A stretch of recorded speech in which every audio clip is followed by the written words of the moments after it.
નમસ્કાર વિદ્યાર્થી મિત્રો, સ્વાગત છે તમારું YouTube channel live for education પર। વિદ્યાર્થી મિત્રો, આજે આપણે વાત કરીશું હાલમાં Gujarat secondary and higher secondary education board Gandhinagar દ્વારા Gujarati first language question bank 3 અને સ્ટાન્ડર્ડ 10 માર્ક્સ તમને 25 માર્ક્સના પેપર વિશે વાત કરીશું। ઓકે, એકમ કસોટી છે જે 12 તારીખે લેવાની છે, એમના વિશે વાત કરીશું। 12/9/2024ના રોજ જે પેપર છે આપણે એનું સોલ્યુશન જોવાના છે। વિદ્યાર્થી મિત્રો, જો તમે ચેનલ પર નવા હોય, ચેનલને ફર્સ્ટ ટાઈમ વિઝિટ કરો છો તો ચેનલને લાઇક, શેર એન્ડ સબસ્ક્રાઈબ કરી દો।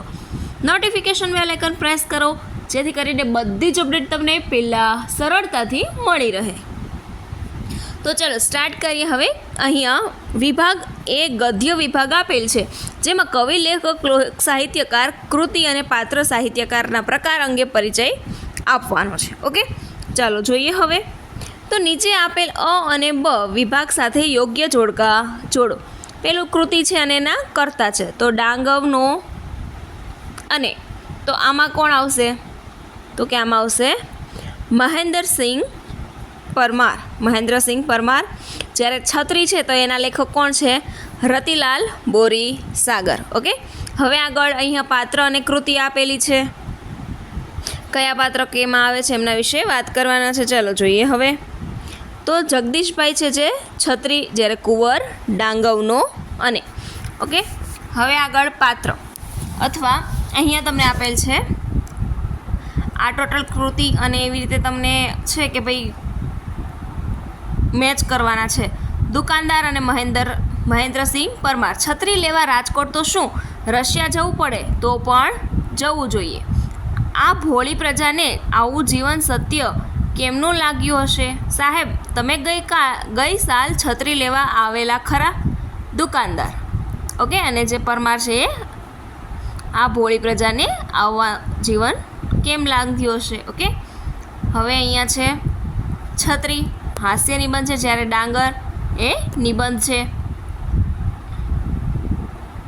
હવે અહીંયા છત્રી અને ડાંગવનો છે જેમાં તમારે જોડવાના છે। આગળ જોઈએ, ક્વેશ્ચન 1 માર્ક્સના છે, જેમાં ગમે તે કેટલા લખવાના છે? તો કે તમારે અહીંયા ગમે તે 1 લખવાનું છે। નીચે આપેલ ક્વેશ્ચન છે, 1 માર્ક્સ મળશે તમને। ઓકે, આપણે કેટલા આપેલા છે? 5 ક્વેશ્ચનો આપેલા છે। હવે આગળ જોઈએ તો અહીંયા તમને નીચે આપેલ 3-4 વાક્યમાં ઉત્તર લખો, ગમે તે 1 અને 2 માર્ક્સ। છત્રી પર નામ, સરનામું લખવાનું, ઉપાય કેવી રીતે કારાગર નીવડ્યો? બીજો ક્વેશ્ચન, રાજકોટ છત્રી લેવા જવાની વાત સૌને મૂર્ખાઈ ભરી શા માટે લાગી હતી?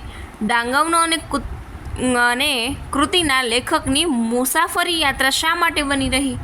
ડાંગવનો અને કૃતિના લેખક પોતાના ટચુકડા બુભુક્ષુ માછીમારો સાથે સરખાવે છે। ઓકે, ચાલો।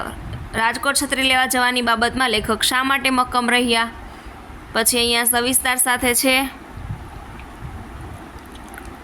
જેમાં નીચે આપેલા પ્રશ્નોના સવિસ્તાર આપણે ઉત્તર લખવાના છે। આહવાની વન સંપદાનું મનોહર સ્વરૂપ જણાવો।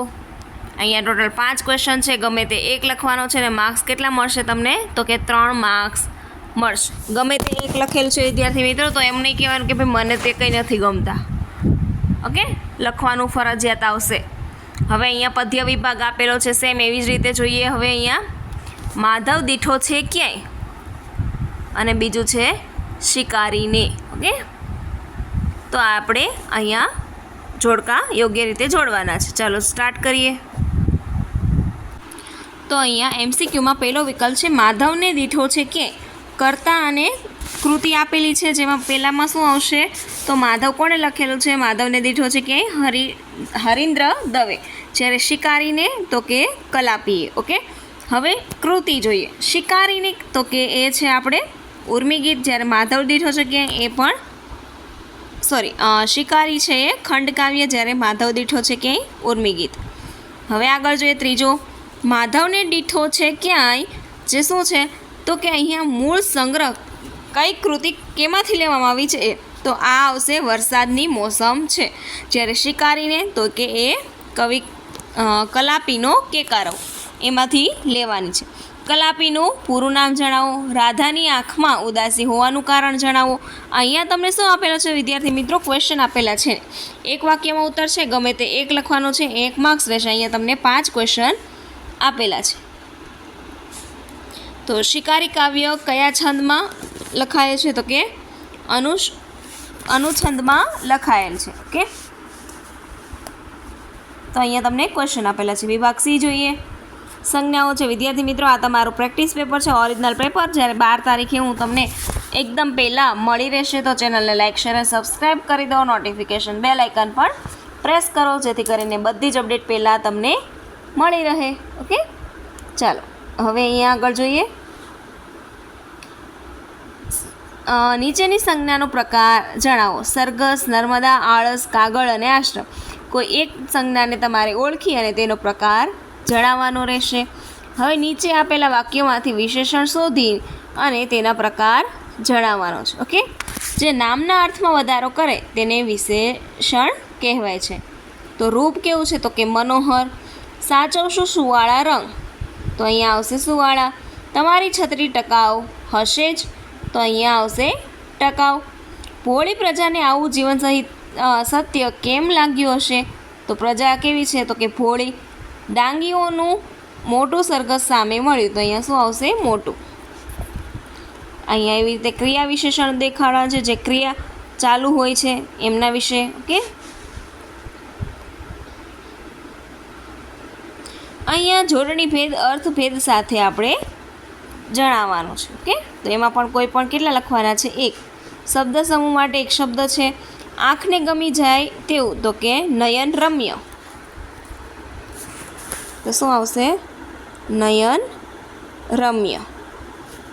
પૃથ્વી આકાશ સાથે મળતી દેખાય તેવી કલ્પિત રેખના. શબને સ્મશાનમાં લઈ જનાર વ્યક્તિઓ. ચોમાસાના 4 મહિનાનો સમયગાળો. 3 કલાકનો સમયગાળો. ઓકે, આવી રીતે તમારે લખવાનું છે. પાણી પહેલાં પાળ બાંધી. તો કે મુસીબત આવ્યા પહેલાં તેમની બચવાની ક્રિયા કરવી. મોરના ઈંડા ચિતરવા ના પડે. અધૂરો ઘડો ઝલકાય, ઘણો પાકા ઘડે કાંઠા ના ચડે. અને સૂંઢને ગાગડે ગાંધી ન થવાય. હવે અહીંયા આવે છે નીચે આપેલ રૂઢિપ્રયોગના અર્થ સમજાવવાના છે. કદર કરવી. તો કે વ્યક્તિની સહાર ના કરવી. ફાંફા મારવા. તો કે જ્યાં ત્યાં વસ્તુમાં અટવાવું. ઠરીઠામ થવું એટલે કે તો કે કામ પૂર્ણ થવું. કારાગત નીકળવું. તો કે સફળ થવું. લાલ કાર્પેટ બિછાવવી એટલે કે વ્યક્તિને માન સન્માન આપવું. ઓકે, અહીંયા અર્થગ્રહણ છે, વિભાગ ડી છે, જેમાં તમને સ્વચ્છતા અભિયાન ઉપર અહેવાલ લખવાનો છે. આશરે કેટલા શબ્દો? 100 શબ્દોમાં. શૈક્ષણિક પ્રદર્શન છે, કવિ જયંતી છે, જો એના લીધે અહેવાલ લખવાના છે. હવે અહીંયા સંક્ષિપ્તકરણ કરવાનું છે. આપેલ પેરેગ્રાફને 1/3 ભાગ જેટલું અડધું તમારે શું કરવાનું રહેશે? તો કે અહીંયા અડધું તમારે સોલ્યુશન કરી અને એનું ટાઇટલ એટલે કે અહીંયા તમને શીર્ષક આપવાનું રહેશે. તો આ તમારા ધોરણ 10ના ગુજરાતી પેપરનું સોલ્યુશન. આવતીકાલે આપણે ઓરિજિનલ પેપર પણ ચેનલ પર રાખી દેવાના છે. તો ફટાફટ વિદ્યાર્થી મિત્રો ચેનલને લાઇક શેર અને સબસ્ક્રાઈબ કરી દો.